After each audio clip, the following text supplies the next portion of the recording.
Assalamualaikum warahmatullahi wabarakatuh. Bertemu lagi dalam mata kuliah Hukum Perdata. Pada kali ini materi yang akan kita bahas adalah tentang hukum perjanjian. Setelah kemarin kita membahas tentang hukum perikatan, maka kita sedang membahas tentang hukum perjanjian. Dalam hukum perikatan kemarin, sekedar untuk mengingatkan kembali bahwa hukum perikatan itu ada beberapa jenis. Kemudian hukum perikatan itu juga berkaitan dengan bisa munculnya perikatan, ya, yang disebabkan karenanya ada perjanjian dan karena undang-undang sehingga memunculkan perikatan. Dan hukum perikatan itu pun juga bisa hapus, ya, atau berakhir, ya, karena ada sebab-sebab. Kemarin sudah dibahas ada 10 hal yang bisa menyebabkan hapusnya perikatan, dan ada sebab lain, ya, yang itu juga bisa menyebabkan hapusnya perikatan tapi tidak diatur dalam kitab Undang-Undang Hukum Perdata. Ya. Nah, setelah kita membahas memahami tentang hukum perikatan, nah sekarang kita masuk dalam pembahasan tentang hukum perjanjian. Gitu. Ya, harapannya setelah ini Anda sudah bisa memahami apa itu perbedaan antara perikatan dan perjanjian. Ya. Nah, perjanjian itu berasal dari kata offering comes, ya. Offering comes. Kalau di perikatan kemarin itu kan verbin tenis, ya. Verbin tenis. Dalam pengertian tentang perjanjian ini, ya, offering comes ini, itu juga ada terjemahan yang berbeda, ya. Tapi intinya ada dua di situ, ya. Secara umum ada dua, ada perjanjian, ada persetujuan. Ya, ada perjanjian, persetujuan. Ya. Anda terserah mau mengikuti yang mana, tapi kalau dalam banyak literatur memang lebih sering disebut dengan perjanjian. Ya. Tapi offering comes ini yang kita maksud dengan perjanjian, ya.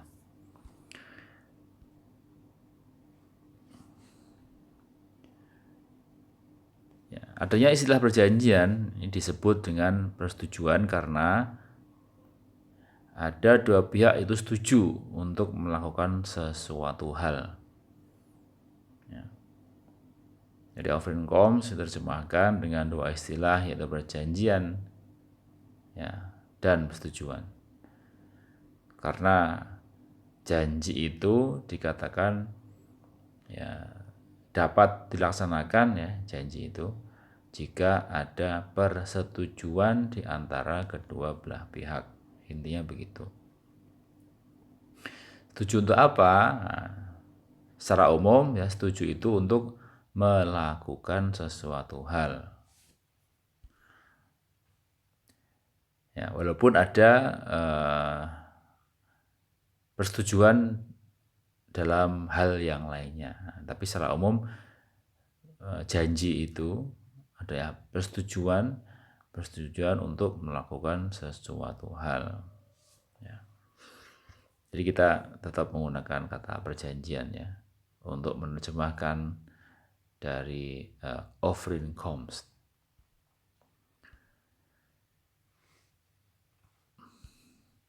Nah, pengertian perjanjian ini, ya, kalau dalam kitab Undang-Undang Hukum Perdata ini diatur.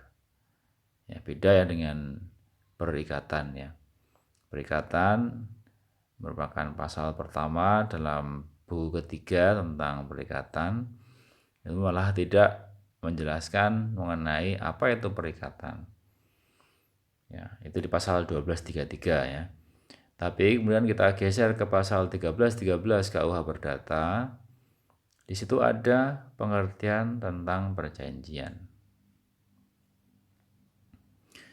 Perjanjian adalah suatu perbuatan dengan mana satu orang atau lebih mengikatkan dirinya terhadap satu orang lain atau lebih pula.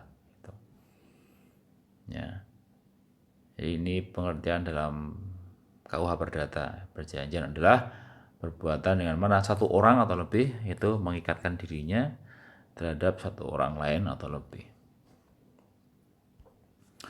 Kemudian pengertian yang lainnya yang dicoba untuk disampaikan oleh para ahli, yang diantaranya oleh Prof. Subekti mengatakan bahwa perjanjian adalah suatu peristiwa di mana seorang berjanji kepada orang lain atau di mana dua orang itu saling berjanji untuk melaksanakan sesuatu hal. Ya. Di sini yang perlu ditekankan adalah adanya janji ya, kepada orang lain. Ya. Atau ya, dua orang itu saling berjanji. Nah, tadi misalkan yang pertama itu adanya seorang berjanji kepada orang lain, itu kan yang sering kita sebut dengan perjanjian sepihak gitu ya. Ya, sepihak. Contohnya perjanjian tentang hibah gitu. Yang di situ kan ada satu orang yang berjanji untuk menyerahkan barang kepada orang lain. Ya. Tanpa syarat, ya, tanpa imbalan, tanpa apa dan lain-lain itu ya. Nah, kemudian pihak yang lain itu dia berhak atas barang yang dijanjikan oleh orang tersebut. Ya. Tanpa syarat, ya, sekali lagi tanpa syarat. Ini kan sepihak ya. Nah, kalau dengan syarat ya, penyerahan dengan syarat itu bisa macam-macam gitu ya. Ini yang kemudian termasuk dari saling berjanji itu. Ya, saling berjanji. Jadi ada orang ya, menyerahkan barang, tapi orang yang lain tadi mengeluarkan uang untuk membayar. Nah, sehingga itu misalkan bisa termasuk dalam jual beli. Gitu ya. Dijual ya, kemudian dibeli. Gitu. Atau menyerahkan barang tapi untuk disewa itu juga bisa. Ya, disewa. Sehingga orang yang satu menyerahkan barang ke orang yang lain membayar tapi dengan tujuan untuk sewa. Ya. Sewa. Ya. Berjanji untuk tadi melaksanakan sesuatu hal itu secara umum gitu ya, berjanji itu. Pengertian yang lain lagi ya. Perjanjian adalah suatu perhubungan hukum ya. Ya gampangnya hubungan hukum lah gitu ya. Tentang harta benda antara dua pihak. Dalam mana suatu pihak berjanji atau dianggap berjanji untuk melakukan sesuatu hal atau tidak melakukan sesuatu hal. Sedang pihak lain itu berhak menuntut pelaksanaan janji itu. Ya, saya kira sama ini ya. Saya kira sama dengan pengertian sebelumnya. Ya.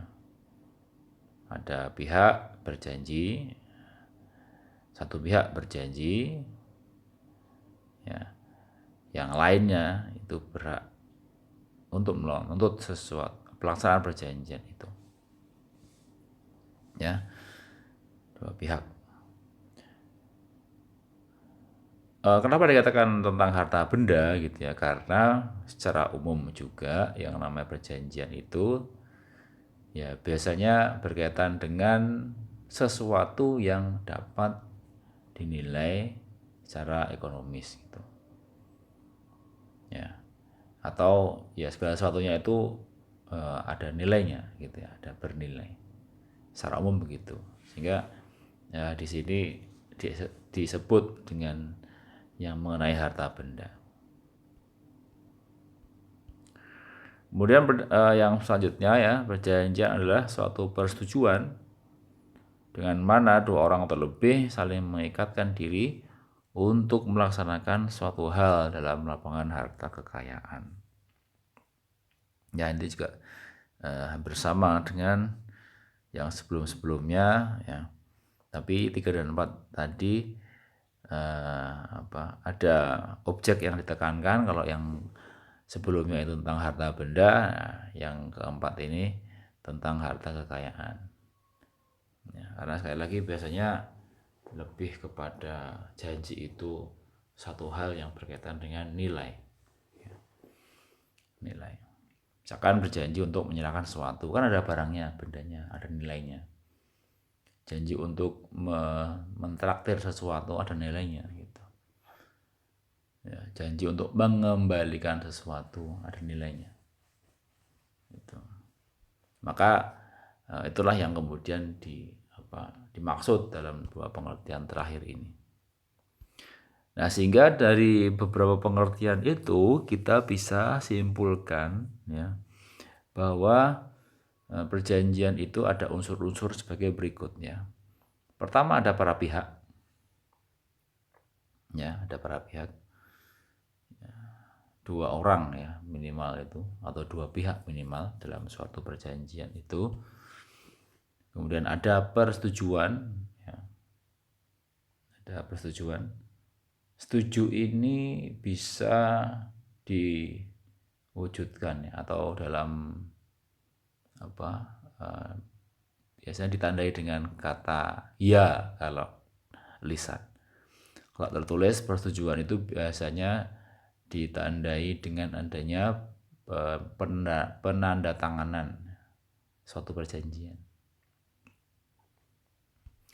Kemudian ada tujuan yang akan dicapai. Ya, perjanjian pasti ada hal yang diatur ya, yang itu menjadi tujuan dari masing-masing pihak ya. Meskipun tidak secara tersurat ya, disebutkan ya, tapi bisa secara tersirat itu diketahui. Yang keempat ada prestasi yang akan dilaksanakan. Ya. Prestasi itu ya tentang kewajiban, kewajiban yang akan dilaksanakan. Itu. Misalnya dalam suatu perjanjian pembangunan rumah, gitu ya, yang punya rumah itu memberikan punya kewajiban ya, kewajiban untuk membayar itu biaya pembangunan rumah, dan pihak yang diberikan pekerjaan itu dia berkewajiban untuk melaksanakan pembangunan rumah ya. Itulah prestasi gitu ya. Jadi prestasinya yang punya rumah itu adalah membayar biaya, prestasinya yang membangun rumah itu adalah melaksanakan pembangunan rumah. Ya, jadi itu ada prestasi yang dilaksanakan. Yang kelima ada bentuk tertentu ya. Bisa lisan, bisa tertulis ya. Jadi perjanjian itu juga bisa lisan ya, tapi yang harus diperhatikan adalah bahwa lisan itu terkadang sulit penyelesaiannya jika ada masalah gitu. Ya. Sulit ya karena kurang bisa memberikan suatu bukti bahwa pernah ada suatu perjanjian yang dibuat dengan orang atau pihak yang lain. Kalaupun ada dan orang lain itu mengakui, ya, yang sering terjadi kendala adalah isi perjanjian itu tidak bisa dijelaskan dengan detail gitu ya. Apalagi kalau misalnya pihak yang satu itu ternyata memahaminya seperti ini, pihak yang lain seperti itu, sehingga tidak ketemu berkaitan dengan isi perjanjian itu. Ya. Lisan dibolehkan kalau memang itu satu hal yang sederhana, yang simpel. Misalnya janjian untuk ya, makan bersama gitu, mentraktir temennya, itu kan satu hal yang sederhana ya. Karena misalkan temennya mengatakan, yuk nanti kita makan siang bersama, saya yang akan mentraktir, misalkan begitu. Kan tidak perlu membuat perjanjian bahwa nanti pada tanggal ini jam segini ya si A itu nanti teman saya akan menjemput saya untuk makan di warteg lagi. Jadi itu kan tidak terlalu signifikan. Sehingga cukup itu secara lisan saja gitu ya. Karena nilainya tidak terlalu besar, misalkan bertema seperti itu. Nah, tapi kalau untuk perjanjian yang nilainya besar dan itu membutuhkan waktu penyelesaian ya, untuk mencapai tujuannya itu dalam waktu yang agak lama ya, atau butuh waktu yang cukup lama, maka memang itu dianjurkan untuk, bahkan diwajibkan ya, kalau misalkan mau lebih aman ya, untuk dituangkan dalam bentuk yang tertulis gitu, supaya nanti ketika ada permasalahan lebih mudah dalam membuktikannya. Yang keenam adalah syarat-syarat tertentu. Syarat tertentu ini bisa disepakati oleh para pihak ya, dalam perjanjian. Yaitu ada 6 unsur dalam perjanjian ya. Kemudian ya yang berikutnya asas-asas perjanjian. Ya, asas ini ya bisa dikatakan sebagai pedoman dalam suatu perjanjian itu seperti apa. Jadi aturan main ya. Yang pertama ya, itu ada asas kebebasan berkontrak. Ya. Asas kebebasan berkontrak. Asas ini menyatakan bahwa semua orang atau pihak itu bebas untuk melakukan perjanjian dan bebas untuk menentukan isi dari perjanjian itu. Ya. Jadi asas kebebasan berkontrak. Nah, lebih luas lagi bebasnya itu ya begini. Bebas untuk ya, membuat atau tidak membuat perjanjian. Itu. Ya. Kemudian bebas untuk dengan siapa ya, orang itu akan melakukan perjanjian. Yang ketiga, bebas untuk menentukan isi perjanjian itu. Ya. Jadi itu asas kebebasan berkontrak. Ya. Tapi bebas di sini bukan berarti kemudian bebasnya gitu ya. Bebas di sini maksudnya adalah bebas misalkan dengan siapa dia membuat perjanjian ya. Tentunya dipilih orang yang memang dia sudah memenuhi syarat untuk membuat suatu perjanjian. Dalam hal ini dia memilih orang yang sudah cakap melakukan perbuatan hukum gitu maksudnya. Tapi kan undang-undang tidak mengatur kamu harus dengan itu, dengan ini, kan tidak ya, bebas dengan siapa saja tapi harus memperhatikan itu. Atau bebas menentukan isi perjanjian, terserah mau dibuat seperti apa ya, tapi yang jelas isi perjanjian itu tidak boleh bertentangan dengan ya, kepentingan umum dan kesusilaan ya. Begitu. Yang kedua ya, ada asas pacta sunt servanda. Ini diatur pasal 1338. Asas ini menyatakan bahwa semua perjanjian yang dibuat ya, secara sah, maka berlaku layaknya undang-undang bagi para pihak yang membuatnya. Ini ya. Pacta sunt servanda, diingat-ingat ya. Perjanjian yang dibuat secara sah itu berlaku layaknya undang-undang. Jadi kan ibaratnya kan begini ya. Misalkan warga negara itu kan terikat dengan pemerintah gitu ya. Terikat apa? Terikat untuk adanya ya kalau ya, berbuat itu ada batasannya gitu. Kemudian tentang satu hal yang lain itu ada kewajiban misalkan begitu ya. Nah, itu menjadi apa?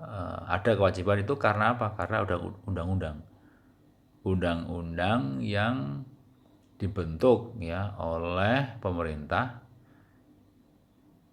disepakati dengan warga negara yang itu melalui perwakilan di legislatif ya, di parlemen gitu. Ya. Nah, demikian pula ketika kita bicara tentang perjanjian gitu. Ketika ada orang yang saling berjanji itu maka apa yang menjadi suatu rujukan ya, atau aturan mainnya mengacu kemana gitu. Ya. Nah, maka perjanjian itu kan harus ditaati. Ya. Harus ditaati karena sudah dibuat oleh para pihak. Ya, karena ditaati, ya itulah yang kemudian menjadi undang-undang, ya, aturan. Ya. Sebagai dasar bagi para pihak itu untuk melakukan apa saja yang sudah diatur di situ. Maka dikatakan perjanjian itu ya berlaku layaknya undang-undang bagi para pihak yang membuatnya. Jadi kalau misalnya ada pertentangan antara undang-undang dan perjanjian, mana yang dipakai kan gitu. Nah, itu kan juga harus dipahami di situ. Ya, itu nanti ada asas yang lain yang mengatur tentang hal itu. Yang ketiga, ada asas konsensualisme.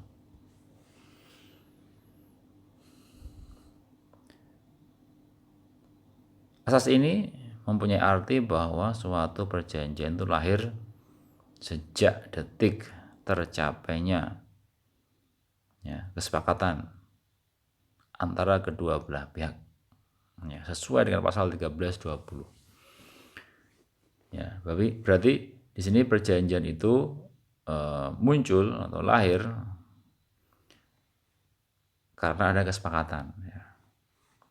Ya tadi sudah saya sampaikan bahwa gimana kesepakatan itu ya, kalau lisan ya dengan menyatakan persetujuan atau dengan mengatakan ya gitu, oke, baik gitu ya. Tapi kalau dalam hal tertulis gitu ya, ditandai biasanya dengan penandatanganan perjanjian. Kalau nggak bisa tanda tangan gimana Pak? Kalau nggak bisa tanda tangan cukup bisa dengan cap jempol gitu ya. Cap jempol. Yang keempat ada asas pelengkap ya, atau opsional. Jadi di sini maksudnya adalah hukum perjanjian itu bersifat pelengkap. Bersifat pelengkap. Artinya adalah pasal-pasal dalam hukum perjanjian itu boleh disimpangi. Sehingga adanya perjanjian yang dibuat oleh dua pihak atau lebih, jika menghendaki adanya penyimpangan itu, maka itu boleh. Namun jika ternyata tidak diatur dalam perjanjian maksudnya, maka ketentuan dalam KUH Perdata atau hukum perjanjian itu menjadi berlaku. Ya, asas pelengkap atau opsional. Maksudnya begini, contoh ya. Langsung contoh aja. Jadi misalkan dalam perjanjian itu kok tidak diatur misalnya mengenai keadaan kahar. Ya, keadaan kahar itu force majeure ya kalau Anda sering baca di media-media itu atau di berbagai macam sumber ya. Force majeure kok nggak diatur dalam perjanjian gitu. Atau dalam kalau perdata itu disebut dengan overmach. Overmach itu keadaan memaksa gitu ya maksudnya. Nah, perjanjian itu masih berlangsung, artinya belum selesai gitu ya. Terjadi overmach, terjadi suatu keadaan memaksa. Terus bagaimana itu nanti penyelesaiannya? Di dalam perjanjian nggak diatur. Tadi katanya sebagai undang-undang bagi para pihak yang membuatnya. Nah, gitu kan. Nah, dalam asas ini diatur gitu ya. Kalau sudah diatur dalam perjanjian itu, maka aturan di undang-undang itu boleh disimpangi. Ya, tapi kalau belum diatur, nah, maka kembali kepada undang-undang. Nah, dalam perjanjian itu belum diatur misalnya. Terus terjadi misalkan gunung meletus ya, terjadi abu vulkanik gitu, yang itu menyebabkan kemudian orang tidak bisa melakukan aktivitas atau tidak bisa melakukan kewajibannya. Nah, terus gimana itu penyelesaiannya? Nah, harus dilihat ketentuan undang-undangnya gitu maksudnya. Oh, ternyata kalau dalam keadaan memaksa, force majeure, overmach itu ternyata undang-undang mengatur ya tidak menyebabkan tidak dibebankan kewajiban kepada pihak yang mempunyai kewajiban gitu. Jadi harus kembali kepada undang-undang gitu maksudnya. Ya. Namun jika itu diatur sebaliknya ya, atau sebaliknya oleh para pihak sehingga aturan KUH Perdata tadi itu menjadi disimpangi, itu pun juga boleh. Itu. Contohnya gini. Di dalam KUH Perdata itu kan ada aturan mengenai suatu sewa menyewa itu ya, sewa menyewa tidak akan hapus dengan jual beli ya, atau jual beli itu tidak bisa menghapuskan sewa menyewa. Maksudnya apa ya? Jadi misalkan begini, ada orang menyewa bangunan gitu ya, bangunan atau rumah pada pihak yang pemiliknya gitu dalam jangka waktu 5 tahun. Nah, ternyata pas 5 tahun ya, 3 tahun si pemilik rumah itu butuh uang gitu sehingga dia akan jual rumahnya itu kepada orang lain. Nah, ternyata dia sudah menemukan pembelinya gitu. Kemudian dijual dengan seenaknya gitu. Terus kemudian gimana yang penyewa? Suruh pergi gitu. Ya, nggak bisa seperti itu. Kalau itu semuanya seperti itu nanti akan kasihan yang penyewa itu sudah bayar masih dalam jangka waktu sewa, nggak ada perlindungan hukumnya itu. Maka perlu untuk diatur di situ ya. Dalam BW diatur bahwa tadi sewa menyewa itu tidak bisa hapus dengan jual beli. Jadi yang di sini adalah dilindungi adalah sewa menyewanya. Itu. Ya, itu dalam aturan BW begitu ya. Dalam aturan dalam KUH Perdata seperti itu. Jadi jual beli tidak bisa menghapuskan sewa menyewa. Tapi seandainya para pihak menyepakati begini, yang punya objek bilang silakan Anda sewa 5 tahun, tapi nanti kalau misalkan ya saya butuh uang tiba-tiba saya jual nggak apa-apa ya gitu.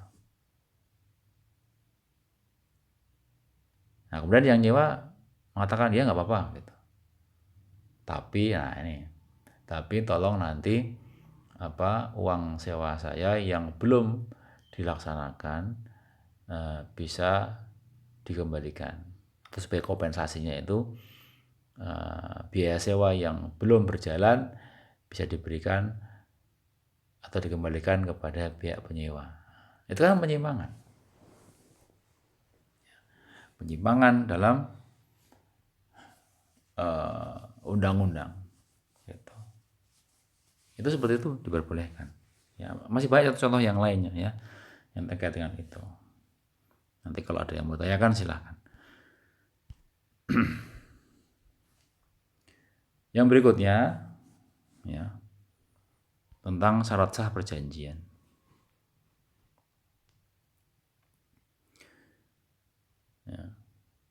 Ya tadi saya ulangi lagi, di awal kita sudah membahas tentang pengertian ya.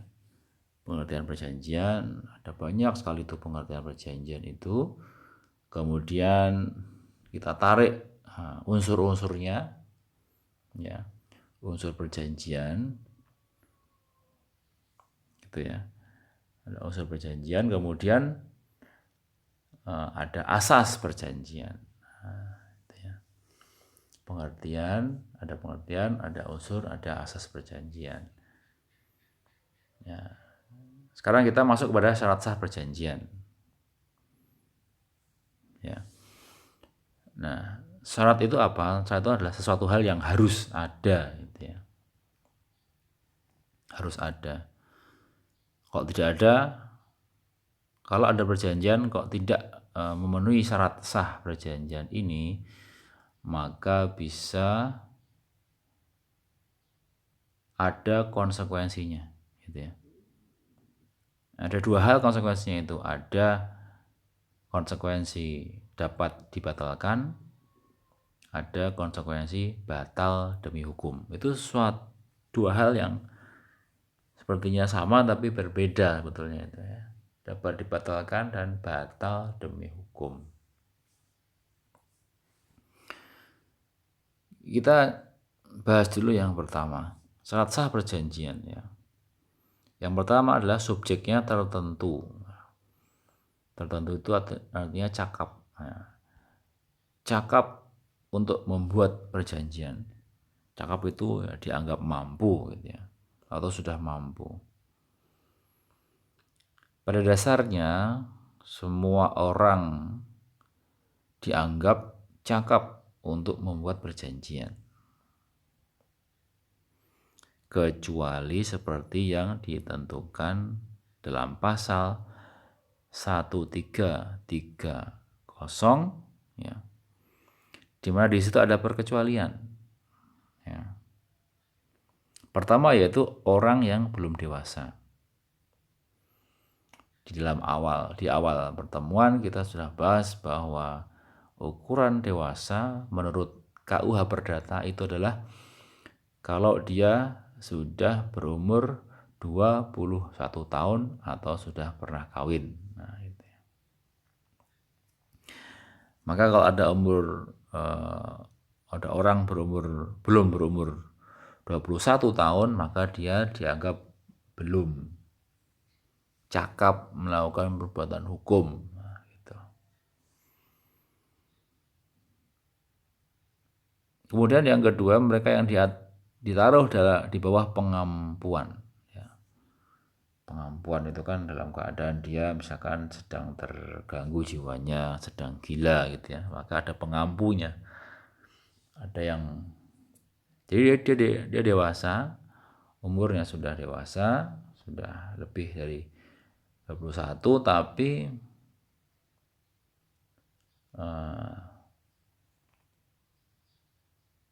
dia sedang dalam keadaan tidak normal gitu ya, nggak ada pengampu. Kalau yang ketiga ini dan orang-orang perempuan dalam hal yang ditetapkan undang-undang ini sudah nggak berlaku lagi ya. Jadi yang secara umum berlaku itu yang belum dewasa atau dewasa tapi di bawah pengampuan. Ya, kalau orang-orang perempuan sudah dianggap sama dengan laki-laki ya. Yang kedua, ya, sepakat mereka yang mengikatkan dirinya. Maksudnya ini ada kata sepakat itu maksudnya. Ada kata sepakat atau ada konsensus gitu ya. Ada konsensus. Maka ini sangat bertalian dengan tadi asas konsensualisme ya. Tidak ada kata sepakat ya. Perjanjian kalau tidak ada kata sepakat maka selamanya tidak pernah bisa tuh dilaksanakan perjanjian itu. Gitu. Hal ini dimaksudkan bahwa para pihak yang hendak mengadakan perjanjian itu harus terlebih dahulu menyepakati mengenai hal-hal pokok dari perjanjian. Jadi kata sepakat itu atau kesepakatan itu bisa tidak sah ya jika ada unsur kekhilafan, paksaan dan penipuan. Atau tuang, tualing, bedroh gitu. Jadi sepakat itu harus memang secara sukarela disampaikan ya. Bikin perjanjian kok ada paksaan ya. Saya paksaan untuk membuat perjanjian itu kan itu bisa dibatalkan gitu. Ya. Perjanjian ada kekhilafan ya. Ada unsur kekhilafan itu pun juga bisa dibatalkan. Perjanjian juga ada unsur penipuan. Nah, itu pun juga bisa dibatalkan. Ya. Yang berikutnya nomor 3. Syarat sah perjanjian nomor 3 adalah adanya hal tertentu, ya, sesuatu hal tertentu atau objeknya tertentu. Hal ini menyangkut adanya objek tertentu yang harus dipenuhi dan ditentukan. Ya. Intinya adanya objek atau benda atau barang itu yang dapat diperdagangkan ya, artinya yang punya nilai gitu, yang bisa dijadikan sebagai objek perjanjian. Ya, secara umum semua benda itu bisa dijadikan sebagai objek perjanjian gitu. Ya. Kecuali kalau misalkan ada yang berpikir bagaimana ada itu matahari, ada bulan, bintang, ya itu benda.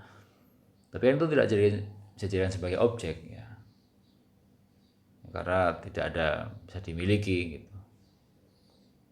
Ya. Tapi yang maksud di sini objeknya itu bernilai, tapi ya sekali lagi harus objek yang tidak boleh, objek yang tidak dilarang ya oleh undang-undang. Karena kan ada objek yang dilarang di dalam undang-undang itu, misalnya kan ada undang-undang tentang narkotika.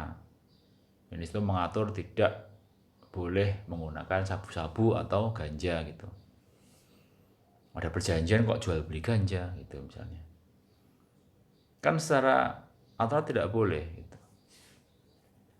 Meskipun itu bernilai ya. Tapi kan itu dilarang. Ya, ganja, sabu-sabu tidak boleh. Ya, karena objeknya dilarang. Nah, yang keempat ini juga berkaitan dengan yang nomor 3. Hal tertentu atau objek tertentu itu ya dalam perjanjian yang keempat ini suatu sebab yang halal, maksudnya isi sebab atau kausa yang halal. Kausa itu isi perjanjian. Ya, berkaitan dengan isi perjanjian yang tidak boleh bertentangan dengan perundang-undangan, ya, kesusilaan dan ketertiban umum. Perjanjian tanpa sebab atau yang telah dibuat karena suatu sebab yang terlarang maka tidak mempunyai kekuatan hukum di situ. Ya. Jadi misalkan ada perjanjian tentang jual beli ganja kan nggak boleh di situ. Yang satunya sudah bayar ganja tapi yang lain ya ganjanya nggak kunjung diserahkan gitu. Terus kemudian yang sudah bayar tadi itu merasa tertipu, lapor kepada polisi misalnya. Pak polisi, saya lapor. Kenapa? Saya sudah beli ganja tapi barangnya nggak kunjung diserahkan. Kan nggak bisa begitu. Nanti bukannya dilindungi malah ditangkap sama polisi kan. Itu syarat sah berjanji itu, jadi isinya tidak boleh bertentangan dengan undang-undang. Ya. Atau misalkan begini, isinya tuh tentang perjanjian untuk melakukan pencurian. Nah, gitu. 3 orang misalkan berjanji untuk saling bersepakat untuk mencuri. Nah, gitu. A, B, C ya, dituangkan dalam perjanjian tertulis. Gitu. Nanti si A sebagai otaknya itu dapat 40%. B dan C sebagai yang diajak dapat 30% gitu. Ya. Sudah berhasil merampok, mencuri gitu. Yang si A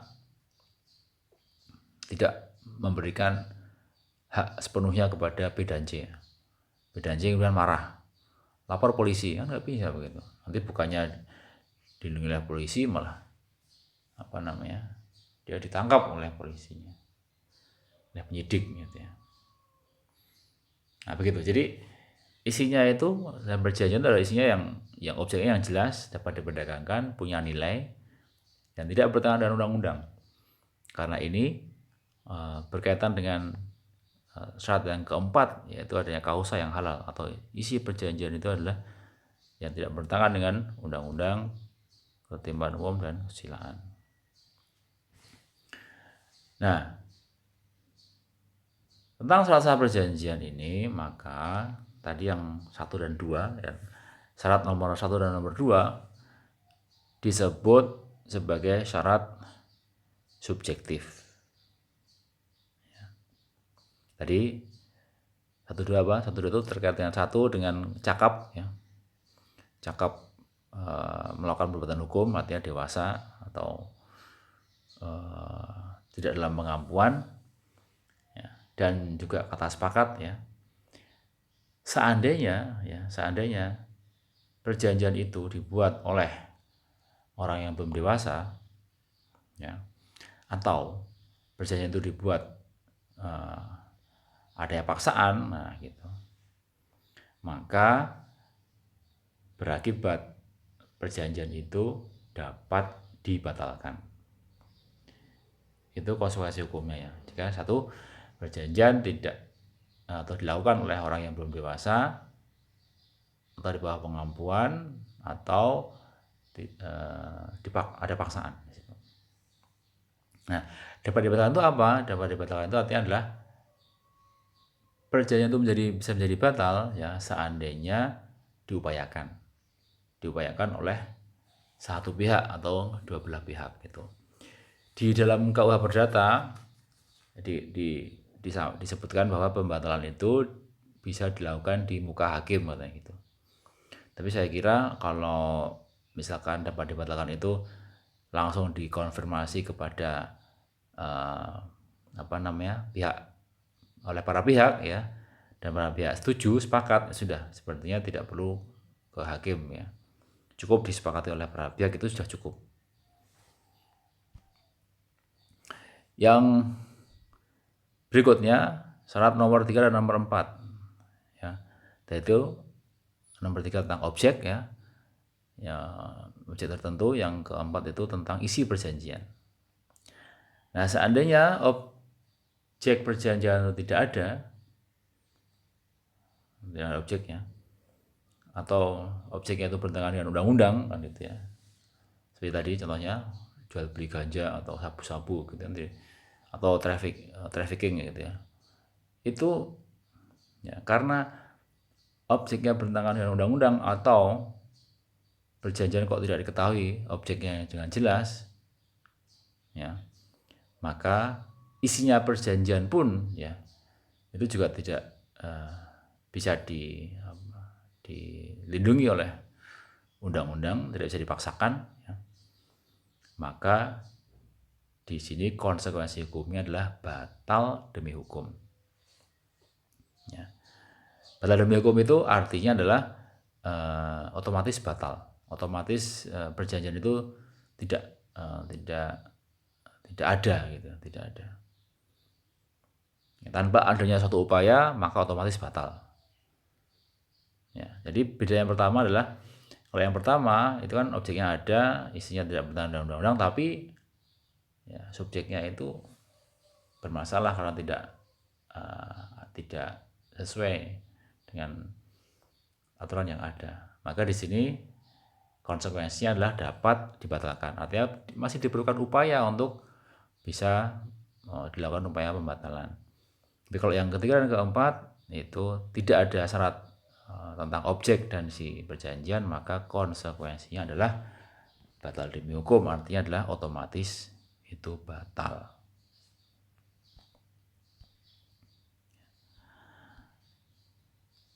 Ya, saya kira pembahasan tentang perjanjian, hukum perjanjian sementara dari saya cukup dari sini dulu, ya, supaya nanti Anda bisa memahami dulu dengan baik, ya, sebelum nanti kita lanjutkan kepada